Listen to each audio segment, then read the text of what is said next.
versículo 1. Deixa eu ver se eu consigo abrir aqui no meu celular.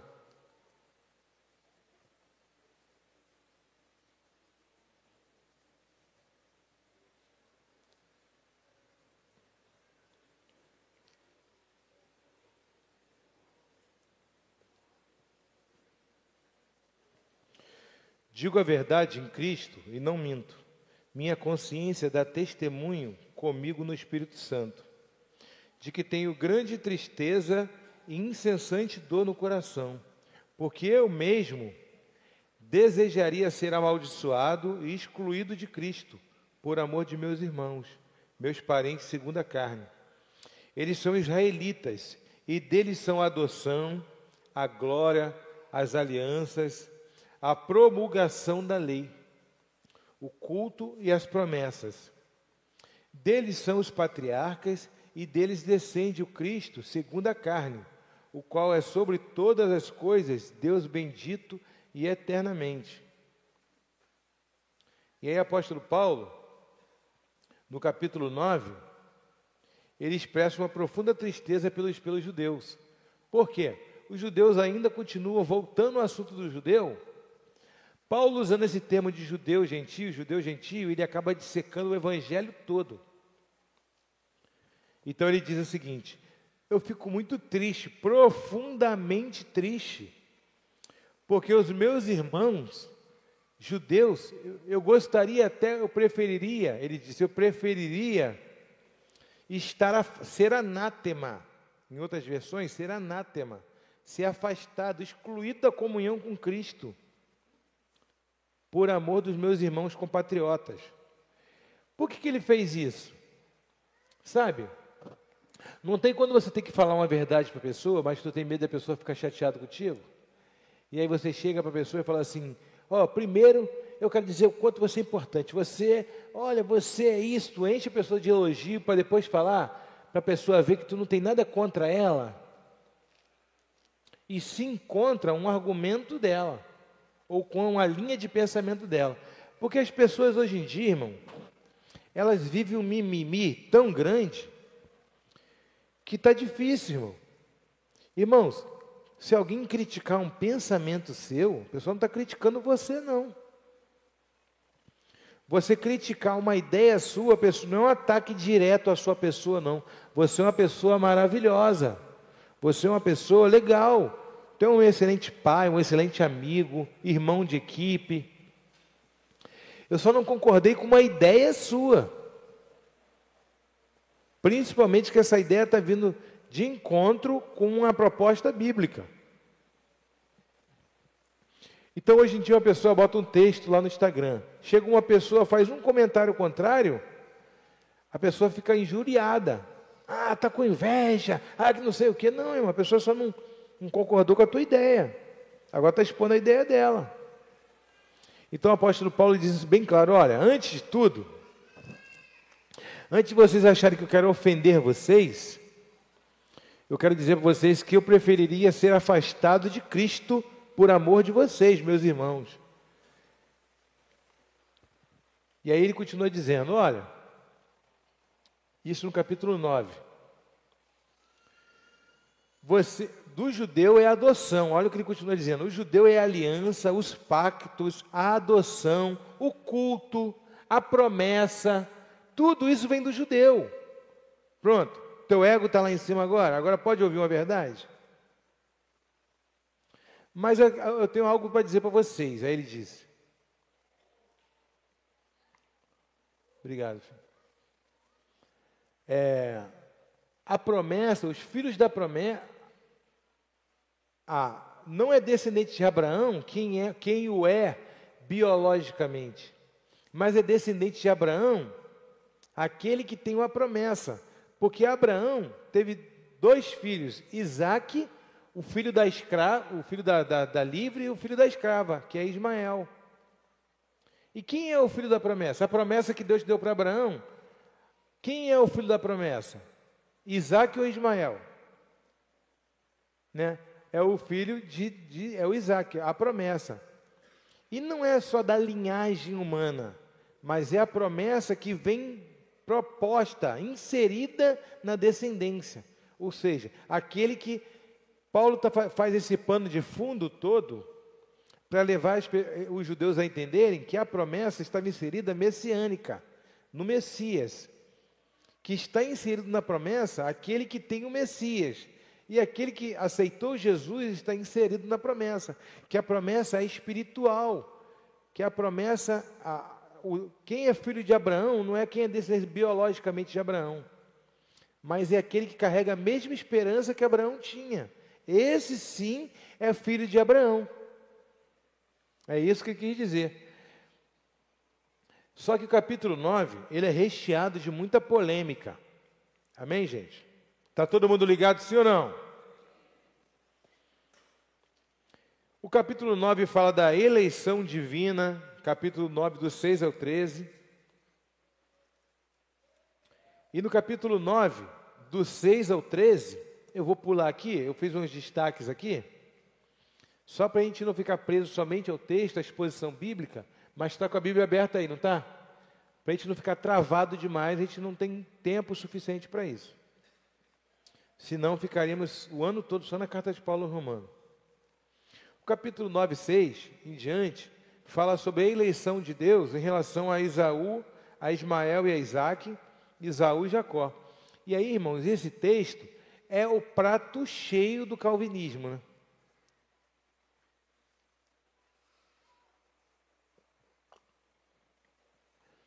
Esse texto é o prato cheio do calvinista. O calvinista, ele ama esse texto.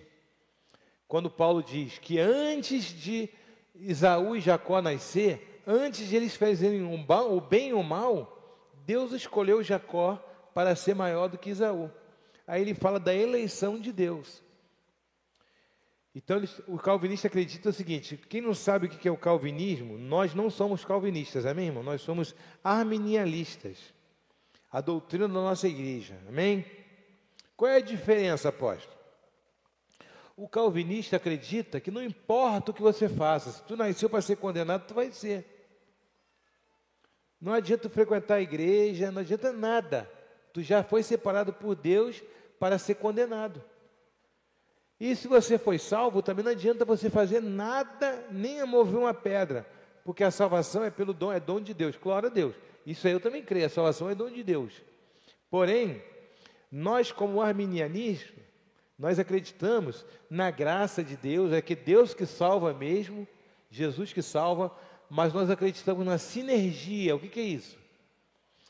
Deus enviou o seu Filho liberta, transforma, porém, o Espírito Santo nos convence e nós aceitamos. Então Deus trabalha na nossa vida através de nós aceitarmos. Então é Deus que faz a maioria, mas é Ele que trabalha em nós com autorização nossa. O calvinista acredita que Deus vai fazer na sua vida, você querendo ou não. Se você nasceu para ser salvo, tu vai ser. E pronto. Entendeu? E aí, irmãos, entra essa questão. E ele usa esse argumento aqui, esse argumento que Paulo fala, da soberania de Deus. Só que Paulo não está dizendo aqui da salvação e da condenação. É claro que Deus é soberano. Diga, repita comigo, Deus é soberano. É claro que é. A Bíblia diz que Deus separou uns para apóstolo. Deus separou uns para profeta, para evangelista, para mestre. Deus determina o que nós vamos ser. Ele é soberano. Amém?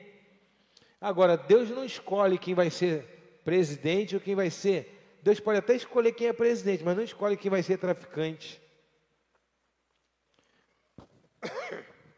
E aí que o calvinismo, para mim, é uma doutrina muito errônea. Entendeu? Porque, para mim, contradiz demais a essência de um Deus bondoso e amoroso. Colocar a soberania de Deus, impulsiva e parece até egoísta. A soberania de Deus aqui não está no sentido de, você vai ser condenado. Você, não importa, vai vir o dia inteiro aqui adorar, orar, tu já foi marcado para ser condenado, tu vai ser condenado. Você, não importa o que tu fizer de errado, tu vai ser salvo porque eu vou te atrair, vou te mudar, e você vai ser salvo. Não é nesse intuito. A soberania de Deus aqui é, Deus escolheu Jacó para ser maior que Esaú. Maior, ser maior, para ser um líder, a descendência. Porque da descendência de Jacó veio Jesus, né? Nasceu Judá, e Judá, Jesus da descendência de Jacó. Você vai ser maior que o menor vai ser maior que o irmão. A seleção de Deus ali foi para a questão de honra, aqui nessa terra, e propósito, amém, gente? Irmãos, é por isso que eu falo. Podem falar mal do Edir Macedo à vontade. Podem falar mal do Silas Malafaia à vontade. Podem falar mal do Marcos Feliciano à vontade. Podem falar mal de tantos pastores aí que estão lá em cima, não, estão lá em cima há muito tempo, à vontade. Mas Deus elegeu eles para ser um pastor conhecido e próspero antes de nascer. Isso aí é soberania de Deus. Fala mal à vontade. Mas Deus levantou os caras. Tu pode não gostar. Tu pode não gostar, mas Deus é com eles, irmão. Amém? Deus é com ele. Ah, mas ele não concorda com a doutrina dele. É tu que tem que concordar ou Deus que chamou ele? Acabou, irmão. O problema é que tem gente aqui embaixo, ó, que não entendeu nem o que Deus tem para a vida deles, está querendo criticar o que Deus tem para a vida dos outros. E aí não vive nem a promessa dele, não vive nada que Deus tem para ele, fica perdido, porque se torna uma pessoa crítica, critica todo mundo e não vive nem um terço daquilo que Deus tem para ele. Quem está entendendo isso? Deus escolheu o cara e pronto, irmão. Irmãos, até hoje eu não entendi porque Bolsonaro foi presidente da República. O cara, para mim, é um boçal, ignorante. Fala sério. Embora eu prefira ele 1000 vezes mais do que Lula, não falou de política aqui em cima, até porque nem está em época de eleição, né? Mas então eu vou falar aqui um comentário. Prefiro 1000 vezes ele do que qualquer socialismo ou comunismo, 1000 vezes, porém, eu não entendo. Um cara que não sabe se pronunciar, não sabe falar, só sabe gritar, é um cara boçal. Mas aí, irmão, Deus escolheu o cara e botou o cara lá. Há 4 anos atrás a gente não sabia nem quem era o camarada, nunca tinha nem ouvido falar. E de repente o cara aparece do nada, bombando na internet e tudo, e todo mundo vota no cara e o cara ganha. Aí tu vai entender. Tu vê uns caras tão capacitados como Enéas, capacitado como tantos outros que passaram por aqui, homens extremamente cultos, sabiam de economia, sabiam de administração, de tudo, e não foram presidente. Aí tu escolhe, tu entende. Tu acha que é pouco ser presidente de uma nação? A Bíblia diz que toda autoridade é constituída por Deus. Pode até ser escolhido por homem, mas aprovado por Deus se vai ser ou não vai. Seja para condenar a gente, para punir a gente, ou seja para nos abençoar. Ele vai permitir. Está tudo debaixo da autoridade dele. Entendeu? Quem entende isso? Então isso é soberania de Deus. Soberania. E aí, Deus escolheu Jacó para ser maior do que Esaú. Esaú teve uma disposição à carnalidade? Teve. Mas a Bíblia não diz que Esaú foi para o inferno, foi condenado, não é disso. Não foi uma seleção para condenação. Aí outras passagens bíblicas que eles pegam de maneira isolada para atacar o arminianismo e defender o calvinismo. O capítulo 9 também fala sobre o propósito de Deus para cada ser humano. Aliás, se você olhar lá em Romanos 8, 36, se eu não me engano, a Bíblia diz que todas as coisas contribuem para o bem daqueles que amam a Deus, segundo o chamado do propósito de Deus. Não é só todas as coisas cooperam para o bem daqueles que amam a Deus. Se você ler o texto todo, e para aqueles que amam a Deus e foram chamados segundo o seu propósito. Não é isso que está escrito?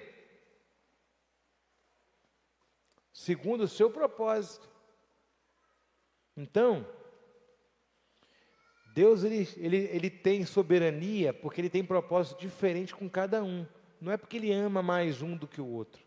Não é porque Ele escolheu esse aqui para ser salvo, bonitão, da balachita, e esse aqui escolheu para ser condenado. Irmãos, isso expressa algo tão negativo de um Deus tão amoroso, que é descrito na Bíblia como um Deus de amor, um Deus de paz. Então, Romanos 9 fala muito sobre a soberania de Deus. E aí, no 10, né, ele começa, aliás, no 9 também ele diz assim, ó, porque Deus levantou Faraó com um propósito. Qual o propósito? Para destruir ele. Aí eles usam, está vendo? E aí Paulo diz, então você diz o seguinte, então por que Deus nos culpa? Por que Deus ainda nos culpa? Se é ele, aí Paulo diz, irmão, quem é você, homem, para questionar a Deus? Acaso Deus não pode fazer vasos para honra e outros para usos desonrosos? Quem é você para dizer para o Criador, não faz isso, não faz aquilo? Soberania. Porém, um dia um discípulo me perguntou, apóstolo, por que o texto de Romanos, quando o apóstolo Paulo, capítulo 9, Paulo diz que Deus endureceu o coração de Faraó para não deixar o povo sair. Porque Deus disse, eu endureci o coração de Faraó para poder punir ele. Se Deus endureceu o coração de Faraó, por que Deus puniu o Faraó? Se foi Deus que cegou o coração dele. Eu falei, parabéns pela pergunta. Primeiramente, parabéns por perguntar, por questionar, isso é muito bom. Mas eu vou te responder. Sabe quantos anos o povo já estava no Egito? Você sabe quanto tempo talvez Deus já ministrou bons tratos para Faraó dar bons tratos para o povo dele? Cuidar do povo dele? Ou liberar? Quantas vezes Deus ministrou ou falou com ele de alguma forma? E ele fechou os olhos e os ouvidos para isso? Então o endurecimento do coração não foi para punir. O endurecimento do coração já foi a própria punição. Deus já ia punir ele por algo que ele já não estava respondendo Deus. Então Deus endureceu o coração dele já para poder ele punir. Pronto. O endurecimento já foi a punição. Deus endureceu para punir. Quem está entendendo? Então, irmão, Deus jamais vai agir, duelar com o seu próprio caráter, contra si mesmo. Deus é amor. E Deus jamais vai fazer uma coisa tão perversa como essa. Então os caras podem buscar a doutrina que quiser, mas a soberania de Deus continua ainda de pé. Deus pode olhar para você aqui na igreja, olhar para um irmão, e Deus fala, esse aqui eu escolhi para ir às nações, esse aqui vai ficar só aqui no bairro da Figueira, e pronto. Tu vai orar, Senhor, me leva para as nações, me leva, Deus. E Deus, Ele vai, você não. Por quê? Porque Ele é soberano, irmão. Porque Ele é Senhor. Acabou. Tu vai implorar, vai pedir. E aí você tem que aceitar a soberania dEle e entender. Se Deus não me quer para as nações, então para que Ele me quer? Para ganhar meu vizinho, para ir no campo ali? Então fique feliz para aquilo que Ele tem para você. Isso é entender o projeto soberano de Deus e ter paz e ter satisfação no coração de ser útil naquilo que Deus vai submeter você. E aí que entra o perigo do cara, eu vejo você nas nações, eu vejo você não sei aonde. Calma aí, irmão.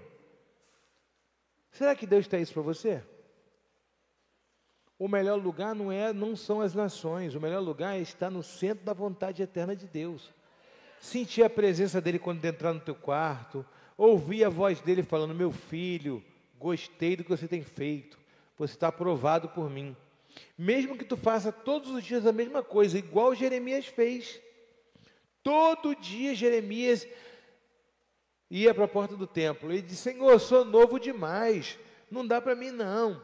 Deus disse, não diga que tu és novo, porque desde o ventre da tua mãe, eu te separei para as nações. Não é isso que o texto? A gente não gosta desse texto?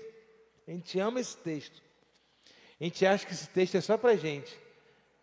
Pô, todo texto que é para as nações, que eu te escolhi para ser rico, esse texto é meu, tomo posse. Mas o texto de Isaías 53, ninguém toma posse, né? Vai ser moído, flagelado, arrebentado, esmuiçado. Esse texto é para mim. Não, nunca vi ninguém falar. Deus me deu a revelação hoje em Isaías 53 para mim, que Ele vai me moer, Ele vai me espisanhar, Ele vai me arrebentar, vou passar pela moenda. Ninguém tem uma revelação dessa. Aliás, quando alguém quer buscar o biscoitinho da sorte, só vai no Novo Testamento, porque no Antigo Testamento é só lambada. Deixa eu ver o que Deus quer falar comigo. Aí bota o dedo no Antigo Testamento, ih, Isaías, já deu ruim, não quero nem ler. Quando abriu, já tomou uma lambada. Biscoitinho da sorte, só lá no Novo Testamento. Aí quando cai, somos mais que vencedores. Quem pode impedir? Quem não sei aquilo outro, aí é bom. Irmãos, aprenda, Deus é soberano até quando eu estou passando por um momento adverso. Ele é soberano, amém? Glória a Deus. Eu tenho um episódio que eu vejo na internet. Eu acho que qual é o nome, irmão? It's Supernatural. É um programa do Sid Roth, acho que é Roth. Ele entrevista há 40 anos pessoas que tiveram experiências espirituais. Há 40 anos. Ele é um pastor, ele tem uma igreja, só que ele faz uma mesa, faz tipo uma entrevista, um podcast. Ele nem sabia o que era podcast e já fazia naquela época. Tipo um programa de entrevista, todo mundo tem experiências muito tremendas, ele entrevista. Aí ele faz tipo uns efeitos especiais para remontar o que acontece com as pessoas. Irmãos, como que eu aprendo com esse programa? Cada experiência que as pessoas contam, que eu fico pensando, aí rapaz, eu já li isso na Bíblia mais de 10 vezes, mas esse cara está contando a experiência, eu estou entendendo agora a soberania de Deus. Tudo é ferramenta para te levar a entender a Bíblia. É bom, amém, irmão?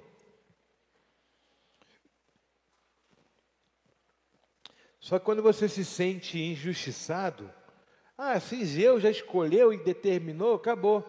Só que tem um problema. Se Deus escolheu você e já te determinou algo para você, e você também não levantar e não andar, mesmo Deus te determinando isso para você, não vai acontecer. Entendeu? Não adianta você ficar adivinhando. Será que Deus determinou, me escolheu para isso? Não, vai buscar Ele de todo o coração. E aí no capítulo 10, apóstolo Paulo fala da salvação de Israel, fala do zelo por Deus, mas sem o entendimento. Fala que Israel tem um zelo muito grande por Deus, mas sem entendimento. É zelar por Deus sem ter entendimento do que de fato Deus quer. Isso é o cúmulo da religiosidade.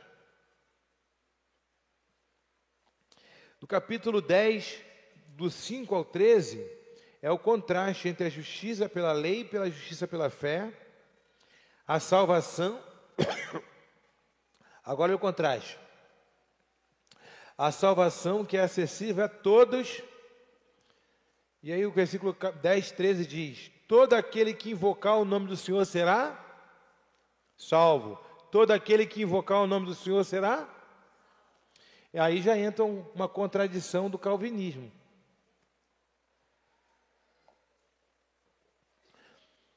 Se todo aquele que invocar o nome do Senhor será salvo, significa que Deus não escolheu um para ser salvo ou não. Deus escolheu aquele que se arrepender do pecado e invocar o nome do Senhor será salvo. Só que os calvinistas são tão chatos, irmão, que se você usar esse texto para eles, sabe o que eles vão dizer? Eles vão dizer, se invocou o nome do Senhor, é porque ele foi eleito para ser salvo. Então Deus despertou o coração deles para invocar. Se não invocou, é porque está condenado. Eles têm argumento para tudo, mas a gente sabe que o nosso Deus é um Deus misericordioso. Não existe alguém que se arrependa do pecado e chega diante de Deus e fale, Senhor, eu me arrependo. Jesus disse, eu jamais vou desprezar um coração contrito e um espírito quebrantado. Todos que vierem até mim, de maneira nenhuma lançarei fora. Todos são todos. João 3,16 também disse, né? Porque Deus amou o mundo de tal maneira que deu seu Filho unigênito para todos aqueles que creem, não pereça, mas tenha a vida eterna. Todos. Deus dispõe da sua salvação para todos. Amém, gente? Talvez você fique pensando, será que Deus me escolheu para poder fazer alguma coisa? Será que não? Irmãos, não fique triste se um irmão for muito mais além que você ministerialmente. Porque nem todo mundo vai ser o Billy Graham mesmo, nem todo mundo vai ser Charles Spurgeon mesmo, John Wesley. Mas você também nunca vai saber se você não parar para orar 1 horinha, 2 horas por dia. Ou 3. Porque esses homens descobriram o chamado deles quando se trancaram para orar. Oraram 3, 4 horas até Deus responder eles. Porque há um princípio bíblico, se você orar, o Senhor vai te responder. Porque Deus não é mentiroso, Ele cumpre a palavra dEle. Então, se você orar, insistir em oração, Ele vai te responder qual é o teu chamado. E quando te responder o teu chamado, não deixe ninguém mediocrizar o seu chamado. O teu chamado pode parecer pequeno, mas ele pode ser pequeno aos olhos dos homens, mas é profundo diante de Deus. Amém? Se você está fazendo o que Deus te chamou para fazer, mesmo que pareça ser pequeno, é importante, porque foi Deus que te chamou para fazer. Agora, você passar a vida toda querendo buscar algo que Deus não te chamou para fazer, porque tu está impressionado com uma outra pessoa, porque a pessoa tem um ministério lá do não sei do quê. Ah, Deus me mostrou, me falou que eu vou às nações. Deus me mostrou que eu vou pregar em muitas igrejas no mundo todo. Tudo bem. Será que Ele te mostrou? Ou você está iludido porque alguém está vivendo isso hoje, você acha que pode viver também? Talvez Deus te chamou para ser um excelente líder de uma célula, cara. Que vai ganhar uma alma, que vai ganhar uma outra alma, que vai ganhar uma outra alma. E pronto. E ali, dando célula, você vai ter experiências tremendas com Deus, uma satisfação pessoal, de que Deus está te usando, vai para casa com alegria. Como eu sou feliz, como eu estou me sentindo usado por Deus. Do que passar a vida toda deixando de fazer algo tão pequeno que Deus, e simples, que Deus te chamou para fazer, porque está olhando por cima dos ombros da altivez. Se não for para fazer coisas muito grandes, também pequeno não quero fazer não. Nada começa grande, tudo começa pequeno. Amém?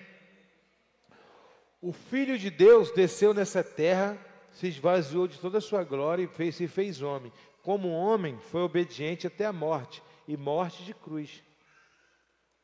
Galileu, simples, nasceu na família humilde, nasceu na manjedoura, impactou o mundo, e vocês só estão aqui por causa dele.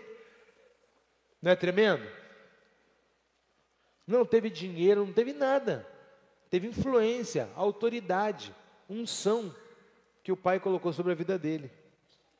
Então, se você fizer o que Deus te colocou para fazer com capricho, com vontade, com o sentimento de que, meu Deus, estou fazendo o que Deus me colocou para fazer, se for do plano dele ampliar isso, ele vai ampliar para grandes holofotes.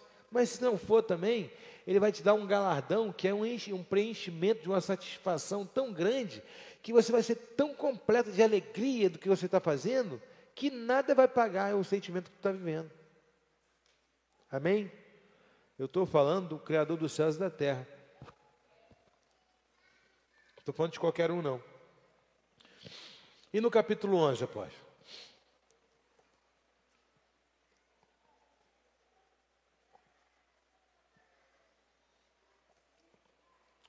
Capítulo 11, apóstolo Paulo menciona novamente Israel, e diz assim, olha, eu sei que nem todo israelita é Israel, mas só aqueles que carregam a promessa. Mas tem uma esperança para vocês. O capítulo 11 é tipo um refrigério mesmo para os judeus. É um fechamento de um refrigério. E diz assim, olha, Deus não rejeitou Israel completamente.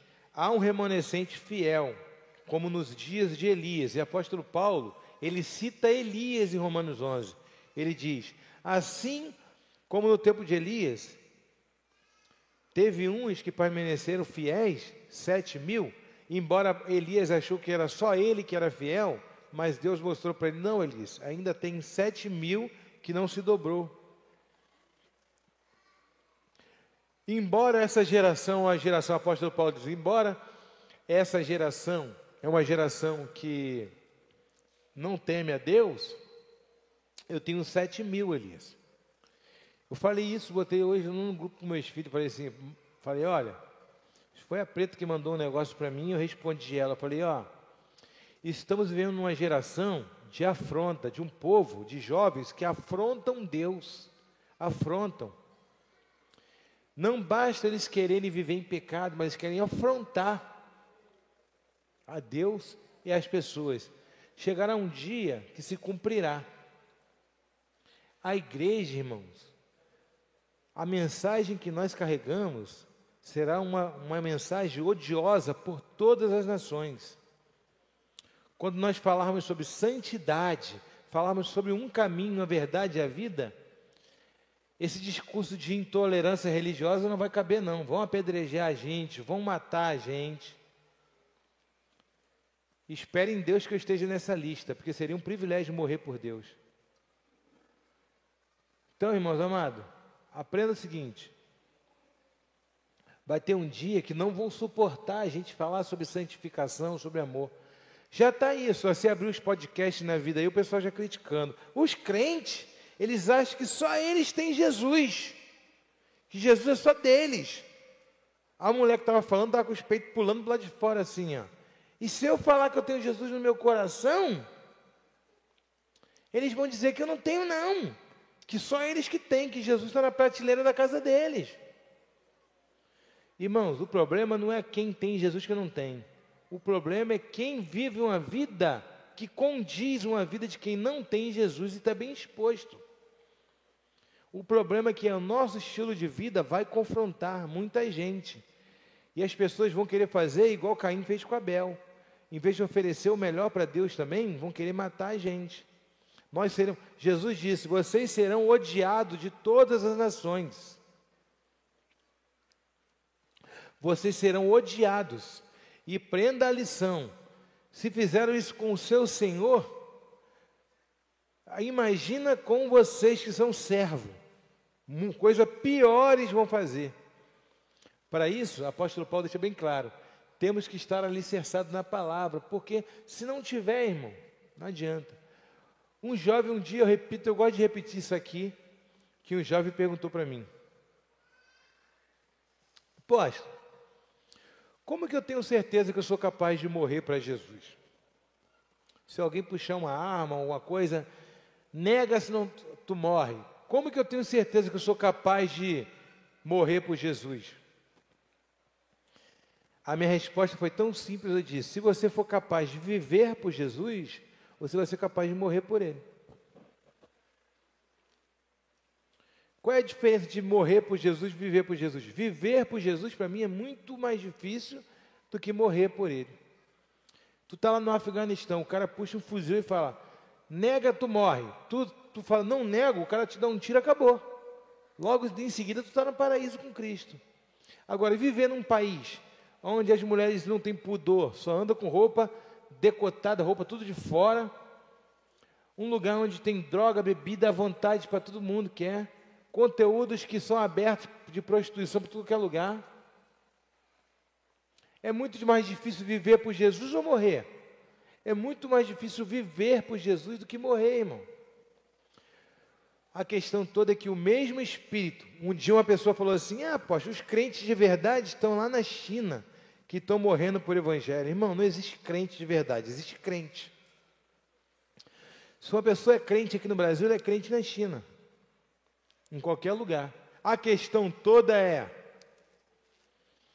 o cara deu a vida por Jesus, apóstolo, eu sei, mas ele não deu por ele não, porque se ele estivesse na carne, ele não daria vida. Todo ser humano tem medo de morrer, sim ou não? Se ele entregou a vida por Jesus, a honra não é dele, a honra é de Deus, porque foi o Espírito Santo de Deus que capacitou ele a morrer. Porque se o Espírito Santo não firma o coração dele, meu filho, não temas, fica firme, daqui a pouco a gente vai estar junto de novo, não nega. Então o Espírito Santo que capacita um homem a morrer por Deus, é o mesmo Espírito que nos capacita a viver por Ele. Porque se o Espírito Santo não estiver na nossa vida, a gente não é capaz de ser cristão, não. Por isso, não julgue quem desviou, não julgue quem se perdeu, porque se o Espírito Santo não estiver na nossa vida nos convencendo, todos os dias dizendo, filho, isso aí é inadequado, isso que você está consumindo é inadequado, se arrepende. Meu filho, esse olhar aí que você fez agora não foi legal, isso que você fez também não foi bom. Se não fosse Ele trabalhando em nós, ninguém seria crente aqui. Amém? Então é Ele que nos capacita. Então o apóstolo Paulo, capítulo 11 de Romanos, ele diz o seguinte, que aqui, no capítulo 11, a queda de Israel resultou na salvação dos judeus, dos gentios. Quem são os gentios? Nós, brasileiros, alemães. Quem não é judeu, quem não é israelense, é gentio. Porque quando Israel negou o Cristo, Deus alcançou os gentios, e aí o livro de Isaías diz, né, para provocar ciúmes em Israel. É lindo, irmão, quando você vai para Jerusalém, que a gente está no Muro das Lamentações, a gente está assim orando no muro, aí tu vê aquele judeu com aquele barbão, com aquele cabelo assim, todo de preto, ortodoxo. Tem judeu ortodoxo da Romênia, aquele chapéu todo cheio de pelo. Eles ficam olhando para a gente adorando assim, orando, eles ficam olhando para a gente assim, uns olham com admiração, outros olham com a raiva da gente. Sabe? E se eles veem a gente chorando, então, quebrantado, irmão, aí que eles ficam com inveja. Porque eles falam, nossa, o meu Deus está movendo o coração dele, mas não está movendo o meu. E a Bíblia diz no livro de Isaías, que eu vou levantar um povo, chamarei de amada aquele que não é amada, chamarei de povo aquele que não é povo, para lhe provocar ciúmes. E sabe o que está acontecendo hoje, pastor Ana? No meio da igreja, tem ímpio tendo visão, tem ímpio tendo experiências com Deus. Jesus está aparecendo para ímpio.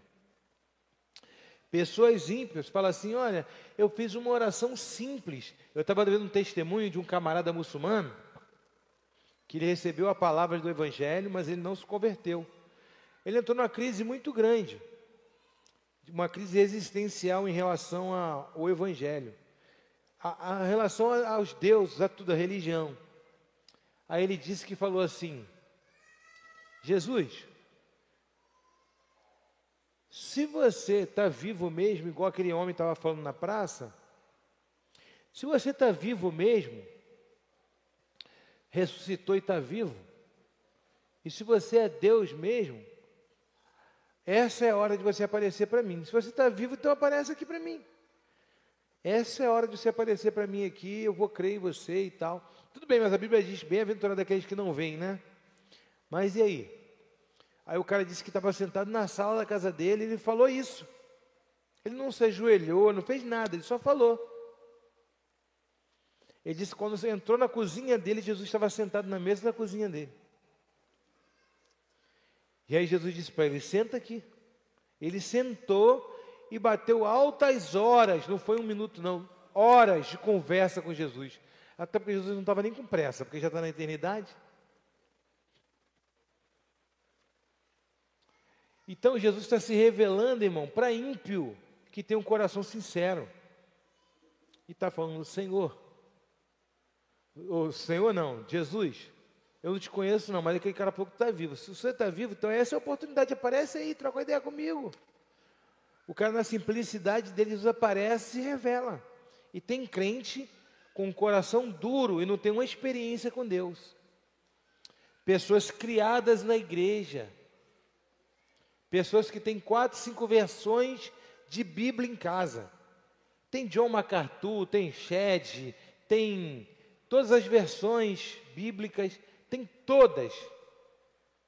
Mas não pega nenhuma nem para ler. E quando pega, faz isso. Folheia 2 páginas e deixa de lado e não lê. Não tem interesse. Entendeu? Então, o que Deus quis dizer? Olha, os judeus, eu fiz isso para provocar ciúme, mas os judeus serão salvos, porque o Deus que cegou o entendimento deles, é o mesmo que vai abrir o entendimento deles. Deus é tão fiel, irmão. Deus, diga assim comigo, Deus não é injusto. O texto diz que Deus cegou o entendimento dos judeus para eles negarem o Evangelho, para que o Evangelho fosse estendido até nós. Porque a salvação, a proposta de salvação, meus amados, nunca foi para nós, os gentios, tá? Me perdoa desbaratar toda a sua doutrina que tu aprendeu na escola bíblica quando tu tinha, que era pequenininho, lá em Barbacena, tá bom? Deixa eu te falar. Jesus veio para o judeu. Jesus não veio para salvar o mundo. Ele veio para o judeu. Ele veio para os seus. João capítulo 1. Ele veio para os seus, mas os seus os rejeitaram. Ele amou, ele era a luz, mas eles amaram as trevas e rejeitaram a luz. É muito difícil para nós, exclusivistas, acreditar nisso, que Deus escolheu os judeus. Escolheu, é o povo dele. E Paulo diz isso em Romanos 11, que nós somos, que o Israel é a oliveira, o reino de Deus, a oliveira. E nós somos a oliveira brava. Somos aqueles que fomos implantados na promessa de Israel. Então, quando nós aceitamos Jesus como Salvador, Jesus entra na nossa vida, nós estamos agora enxertados numa promessa que Deus fez para um povo, para Israel. Tanto que o julgamento vai ser em Jerusalém. Jesus vai julgar todas as nações no Monte das Oliveiras, Zacarias capítulo 14. Tanto que todas as nações estarão no Vale de Josafate, em Jerusalém, no Monte das Oliveiras, e os seus pés tocarão os Montes das Oliveiras. Segundo, a nova Jerusalém que desce do céu, ela vai descer e vai encaixar certinho na Jerusalém terrena. É a única cidade do mundo que existe duas, uma no céu e na terra. Não existe duas em Nova Iguaçu, uma aqui e uma no céu. Mas Jerusalém é a única cidade que tem duas. Tem uma no céu agora, nesse exato momento, paralela ao nosso, e tem uma agora na terra, acontecendo agora lá em Jerusalém, Israel. Não é tremendo? Então Deus, falando da soberania de Deus, Deus escolheu um povo para ser povo dele e pronto. E todos, você querendo aceitar ou não, Deus escolheu o povo judeu para ser povo dele. Deles é a promessa, deles é a aliança e os cultos. Pronto. Romanos capítulo 9. Deles é aliar, deles. E aqueles que aceitam Jesus como Salvador, Jesus é um judeu, filho de Deus, mas é judeu. Aquele que aceita Jesus, pronto, e tem Jesus no coração, ele participa da mesma promessa de Abraão. E é enxertado na promessa de Deus de Israel. Pronto. Simples assim? Alguma dúvida? Depois é só tirar uma dúvida comigo, tá? O problema que vocês têm de entender isso é qual, apóstolo? O antissemitismo que foi implantado no meio da igreja. Quando eu era criança, eu escutei de líderes, pastores falando, esse povo de Israel gosta de uma confusão, gosta de uma guerra, vive em guerra. Quem que já ouviu isso? Que Israel gosta de uma confusão. Eita, povo que gosta de uma guerra. Irmão, Israel detesta a guerra. O povo de Israel é um povo educado. O problema é que o povo caça a guerra com ele. Vai lá um islâmico, vai um cara um palestino e joga uma bombinha em Israel, porque é o que eles têm, joga uma bombinha. Israel vai lá e joga um míssil neles. Pronto. É a capacidade bélica de cada um. Não mexe comigo. Não mata ninguém do meu povo, que não vai morrer ninguém do teu povo. Acabou. Pronto. Israel não quer problema nenhum. Israel quer investir em educação, quer investir na educação do filho deles. Israel, tanto que os países em volta de Israel é tudo miserável. 7 países. O Egito, irmão, é Belfort Roxo, é Beverly Hills, perto de... Belfort Roxo é Beverly Hills, perto do Egito, irmão, para ter uma ideia. Egito é muito feio, irmão. E Israel, mesmo deserto, é um país de primeiro mundo, que carro popular é o Corolla. Ou seja, um povo que investe no crescimento deles, na prosperidade deles. Não quer caçar briga com ninguém. Mas o pessoal tem inveja que quer caçar briga com ele. Aí tem briga, irmão. Quer mexer com quem está quieto e dá briga. Então o povo tem essa mania de achar que Israel, mas isso é para botar ódio no nosso coração em relação a Israel. A mídia só deixa chegar até nós aquilo que eles querem para injetar raiva no nosso coração. Mas aí Deus, no último dia, livro de Apocalipse, capítulo... Meu Deus. Fugindo da minha memória. É só tu ler Apocalipse todo que está lá, tá, gente? A Bíblia diz que Deus vai levantar 144 mil. Quem já leu essa passagem? 144 mil jovens que vão pregar o Evangelho. Quem são esses 144 mil? Primeiramente, homens que nunca se deitaram com mulheres, ou seja, 144 não é homens, não, virgens, tá bom? O que são esses 144 mil? São homens que casaram em santidade, ou jovens que ainda estão preservando em santidade, não tiveram relação sexual com ninguém. Deus vai levantar, Apocalipse 7, Deus vai levantar esse povo. Por quê? Para Deus, você é do jeito que você se entregou para o seu marido. Se você casou virgem, mesmo que agora você não seja mais, para Deus você ainda é. Porque você se entregou no matrimônio dessa maneira. É como se Deus tivesse paralisado ali, sabe? Você é do jeito que você se entregou. Então, se você, jovem, que está aqui em santidade, está pensando em pecar, segura a onda, porque Deus pode te usar lá na frente com um propósito maior.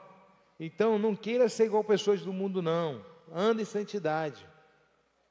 Só que esses 144 mil são judeus, tá? 12 mil judeus de cada tribo de Israel, que vão pregar para quem? Vão pregar para os judeus que estão em Israel. Ou seja, vai ter um grande avivamento. Deus vai salvar o máximo de judeus que puder em cima da hora, antes da volta dele. Então, antes da volta de Cristo, vai haver um avivamento grande em Israel, porque Deus cegou o entendimento deles para eles não crerem. Então, como que Deus vai culpar eles se o próprio Deus cegou o entendimento deles? Mas Deus é tão misericordioso, o que Deus vai fazer? Vai trazer um avivamento de Israel para poder abrir os olhos dos judeus, antes de ele vir salvar o máximo de judeus, dos remanescentes. Não é tremendo? Carta de Paulo aos Romanos. Só que essa revelação é tão profunda, que quando o apóstolo Paulo tem essa revelação, ele diz assim, em Romanos 11, 36. Quem pode abrir aí? A gente finaliza aqui. A gente está indo até bem, né? No tempo, não está passando do horário, está conseguindo entender bastante.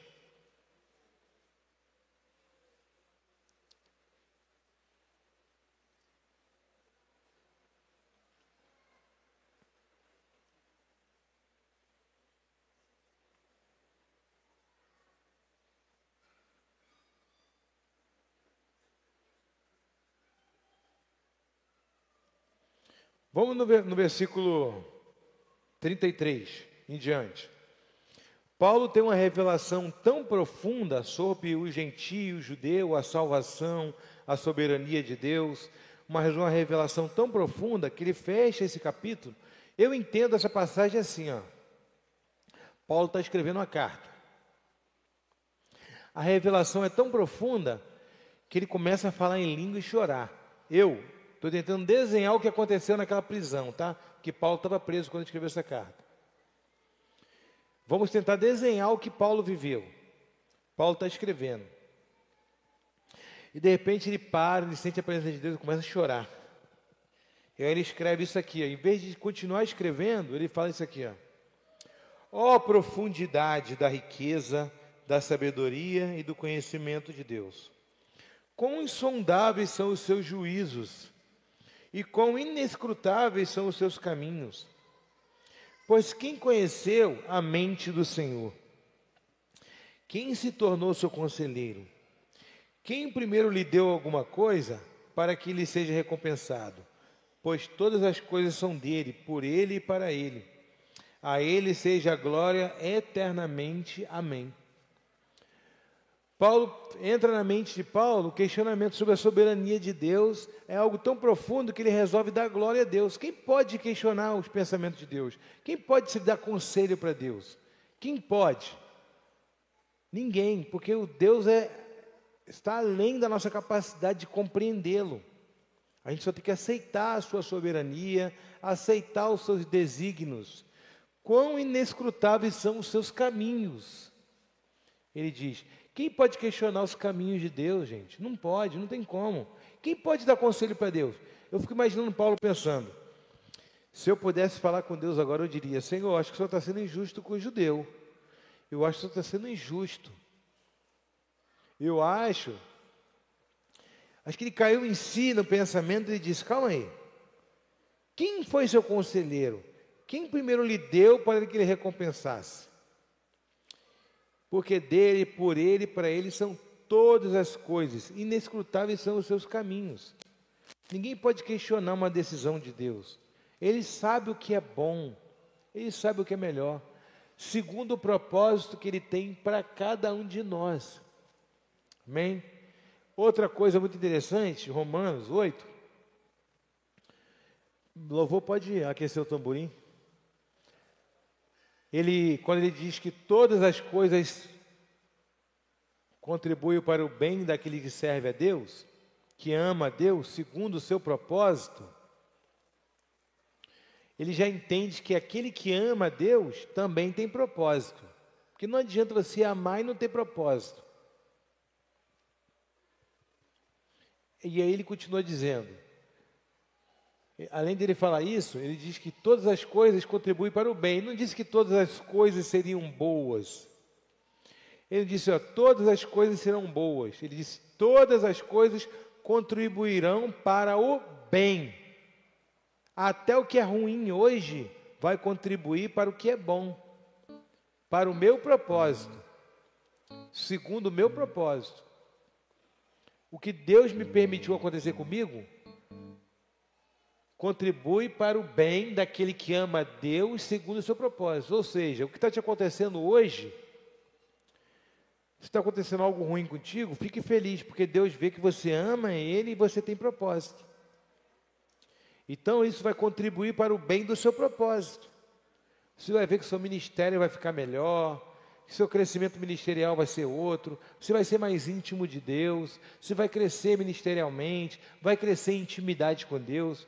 Na hora da dor você questiona, é claro que questiona. Mas o apóstolo Paulo diz, olha, todas as coisas contribuem para o bem daqueles que amam a Deus, segundo o seu propósito. Entrega ao projeto soberano de Deus, se renda ao projeto soberano de Deus.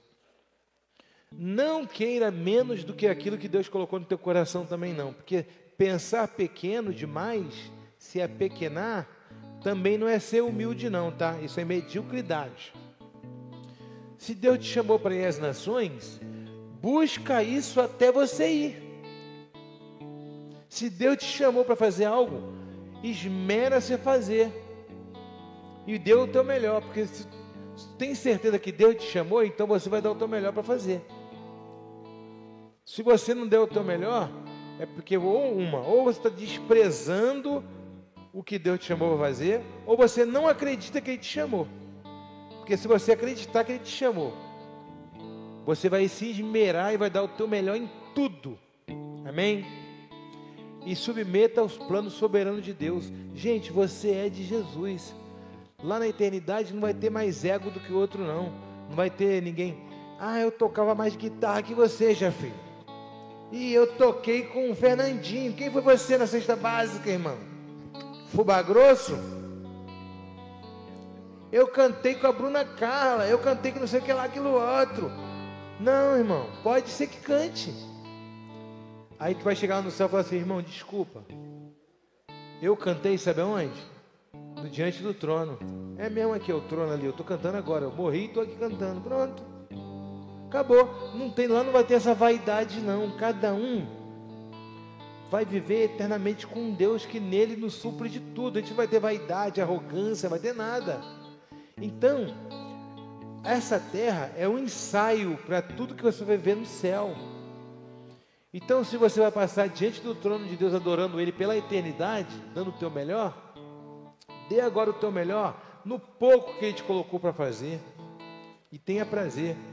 Pensa tanto em coisas grandes que tem desânimo de fazer coisas simples. Ah, apóstolo, eu fui chamado para pregar em congressos internacionais. A sabedoria que eu tenho, eu ia chegar e todo mundo ia ficar assim, ó, de boca aberta. Nossa, nem Salomão tem tanta sabedoria. Glória a Deus, Deus te chamou. Mas se você não tem prazer em preparar um belo estudo de célula para pregar para 3 pessoas no sofá da tua casa, reconsidera essa questão, que eu acho que Deus não te chamou para pregar em congresso nenhum, não. Tá bom, gente? Reconsidera isso, porque talvez não seja. Deus nunca vai pular etapas. Nunca vai pular etapas, porque Deus não vai gerar um sentimento no coração nosso de grandeza ao ponto de desprezar quem está começando. Eu não comecei dirigindo Fusca, não, irmão. Eu já tive uma Ferrari logo de cara. Nada disso. Eu pregar em cela, o primeiro dia que eu preguei foi no congresso lá em Manaus. Eu preguei não sei aonde, lá nos Estados Unidos, lá na igreja do Joe Austin. A primeira vez que eu preguei. E olha que meu joelho nem tremeu de nervoso. Irmãos, Deus está te preparando para coisas grandes, sim. Porém, entretanto, todavia, fique feliz por Ele ter para você hoje. Submeta a soberania de Deus. Amém? Vamos colocar em pé, vamos orar?